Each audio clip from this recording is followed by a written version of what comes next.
Assalamualaikum warahmatullahi wabarakatuh, and hi everyone. Okay, so this is part 3 for chapter 1. So we are going to touch about the programming paradigm. Okay, phases of software development. I believe that all of you already learn about the software development life cycle, right? So provide the phases of software development actually provide a very systematic and organized approach for developing software. Okay, so this is SDLC that we have. Definitely we are going to start with the system requirements. Okay, we get all the requirements from our stakeholder or our customer. Okay, and then from the requirements that we get from here, we are going to analyze. Okay, so this stage we name it as analysis. Okay, we understand the problem, what is the input, what is the expected output, and what is the process, okay, that we need to do in order to come up with that output. All right, and then we have a design phase whereby we develop the solution, okay, based on the input and output and process that we already analyzed in previous phase.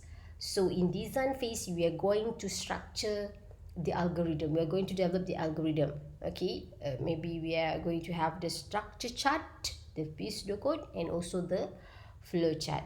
Okay, meaning for example, let's say we define in analysis phase, we are going to have add passenger, for example. So meaning that in our design stage, we are going to design, okay, to add passenger, what we are going to have, what are the variables, what are the process, okay, from the beginning until the end, until the data insert into the database, what are the process, for example. So that will be in design phase. And then we have code phase. Okay, from the design that we already designed in earlier phase, so we are going to code it, right? Maybe for example, from the flowchart, from the process that we have in the flowchart, we are going to program it using C program. And then definitely we are going to test the system test. Okay, and then maintenance. All right, so this is considered as algorithm is the steps to solve problems. Okay, all right, this one I already actually I already explained just now. Okay, in system requirements, we need to identify the objective, job scope, resources. Okay, how much cost that we have, when we have to deliver the product. Okay, what is our schedule, how many resources that we have. Okay, and then for the analysis phase, this is investigation and observation. Okay, we need to study the current system. Okay, even though the current system is manual, that is considered that their current system. Okay, and we want to make it as ultimate. Okay, and to determine the user requirements. Okay, and then we can come up with the solution. Okay, we can suggest, advise them a solution. Okay, so in design, coding, system testing, maintenance, this one I already explained just now. Okay, the maintenance is what? Monitor system performance. Okay, we identify errors not detected during system testing. Okay, somehow maybe we miss some test case during the testings. All right, because I can see that sometimes we cannot predict that some test case we miss, okay, during our testing.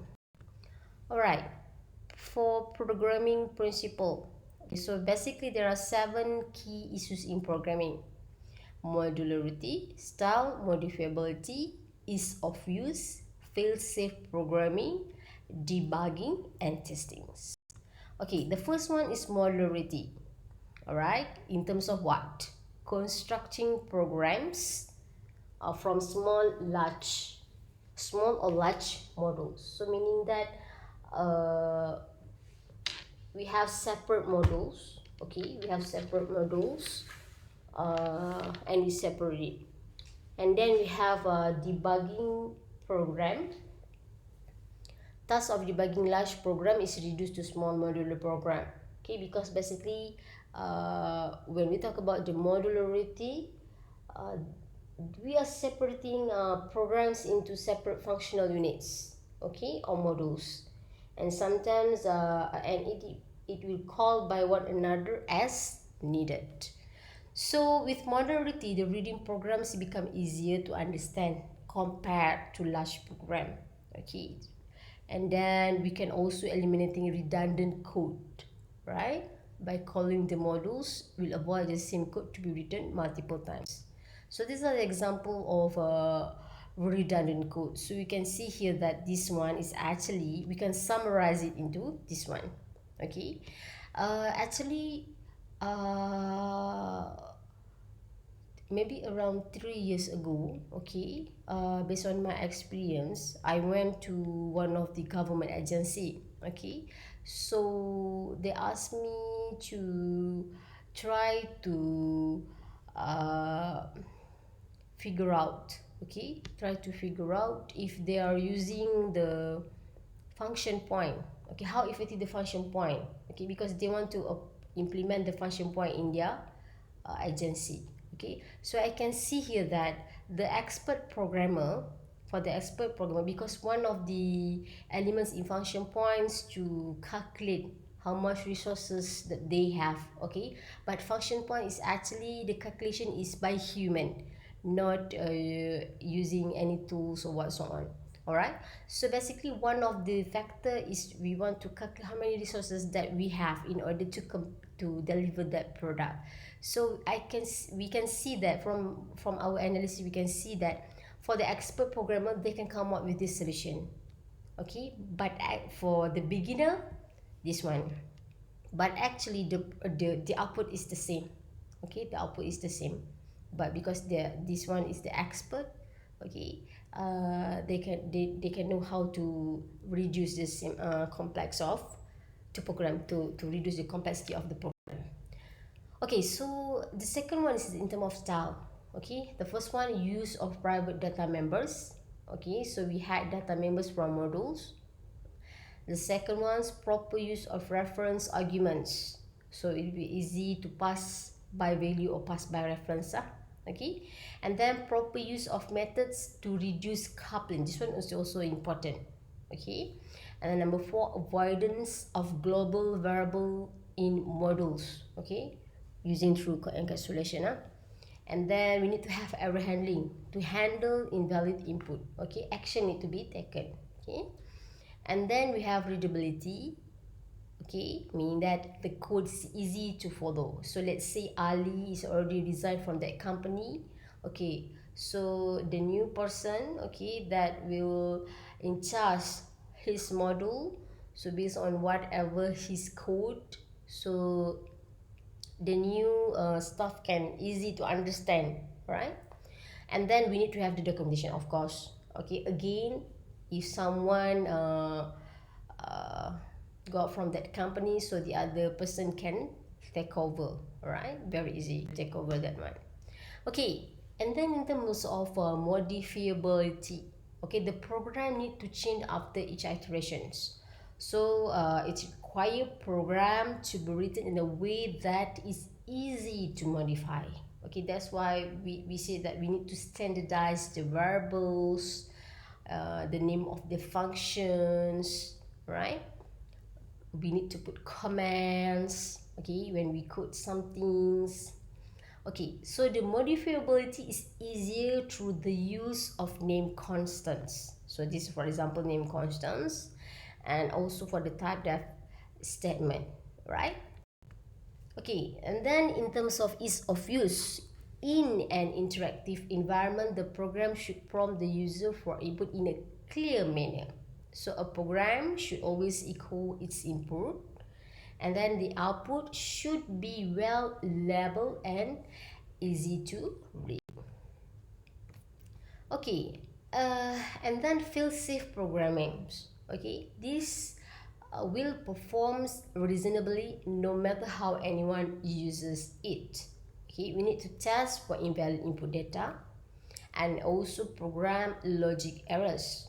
Okay, this also enforce the preconditions. Okay, and this can also check the argument values.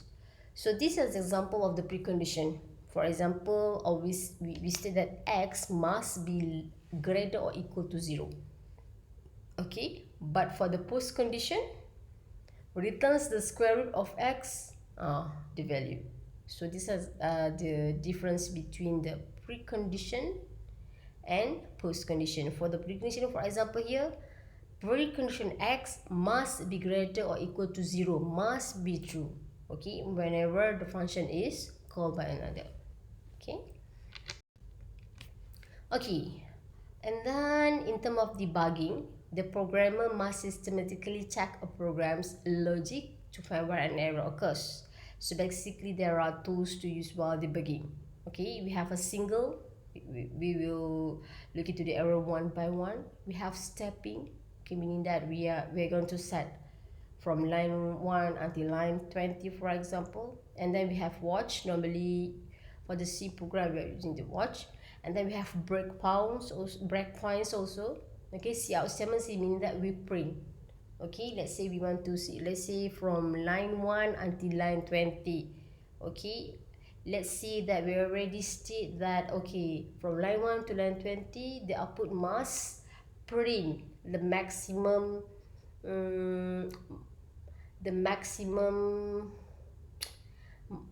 student marks, for example. Okay, so we need to use the cout statements, print something to see whether that from line 3 until line 8, for example, did that parameter carry any values, for example. So we need to use the print or cout statements. And then we have dump function. Dump function is normally for the object. Okay, and then testings. Okay, testing, we have a different level of testing. We have unit testing, whereby we test the methods, then classes. Okay, we need to test one by one. And then we have integration, test interactions among modules. This is very difficult, I think so. And then we have system testing, meaning that we are test entire program. And then we have acceptance testing.